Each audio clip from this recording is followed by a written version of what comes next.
Edgar Wright, the director of films like Baby Driver, Shaun of the Dead, Hot Fuzz, World's End, and Scott Pilgrim vs. the World, is one of the most creative and influential directors of all time. Wright is known for coining styles like his famous mundane montages.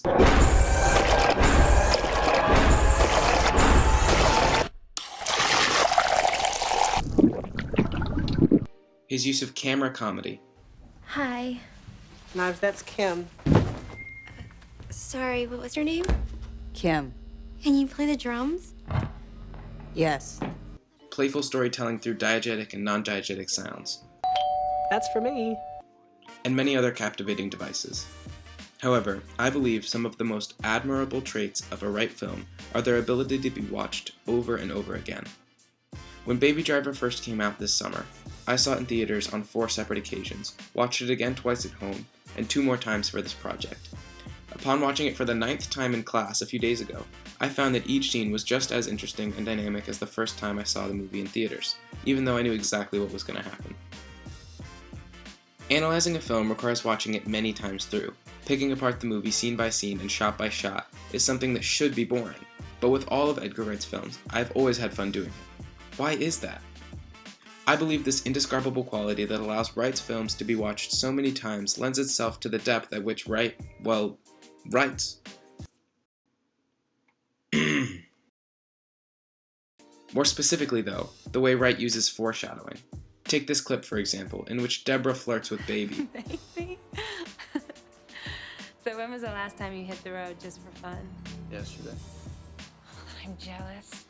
Sometimes all I want to do is head west on 20 in a car I can't afford with a plan I don't have. Just me, my music, and the road. Scenes like these, which seem mundane at first, serve an important role in making Wright's movies so rewatchable. Notice how in viewing this scene the first time, nothing sticks out particularly well. Baby and Jonathan chit-chat and talk about their dreams. Nothing special. This conversation, and many others just like it in Baby Driver, and in all of Edgar Wright's movies, set up crucial foreshadowing that comes back later in the movie. And what do you want, baby? I want us to head west on 20 in a car we can't afford with a plan we don't have.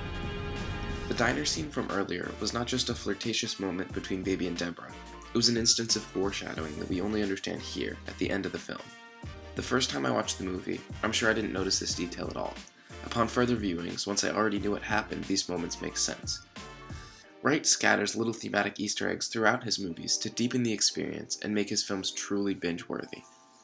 Wright also uses this strategy with single lines of dialogue. He drops them in early scenes, only to pull them back out later. This adds to the comedic effect of these lines, but also acts as little bits of foreshadowed dialogue. So, am I gonna see you tonight? Yes, you will.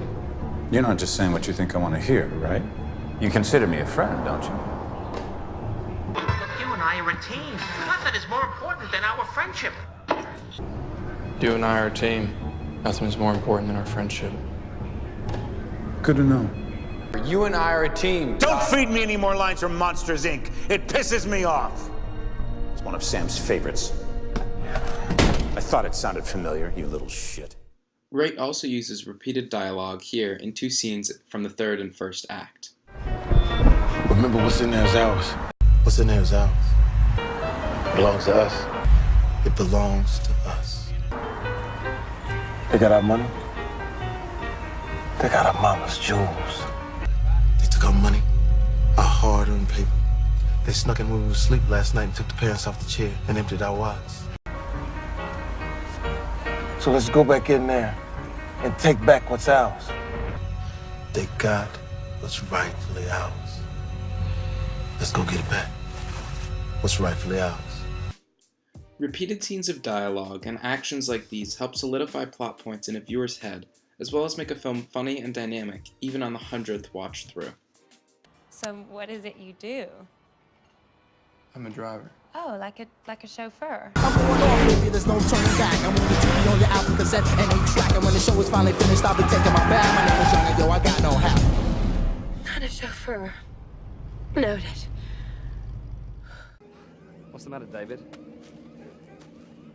I'm taking a shortcut before. What's the matter, Danny? You never taken a shortcut before?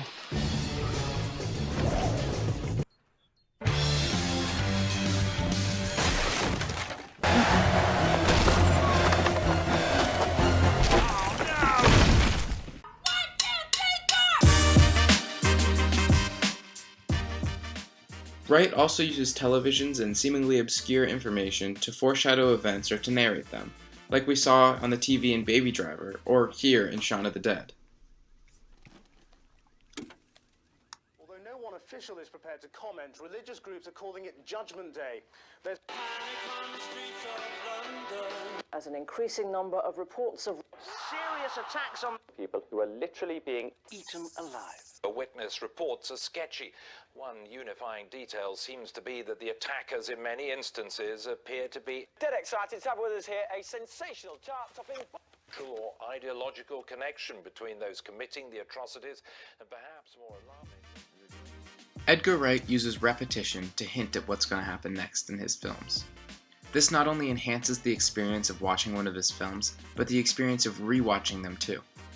Knowing what happens next is only bad if it's boring, and Edgar Wright uses foreshadowing to tell a story before it happens, keeping the attention of a viewer no matter the circumstance.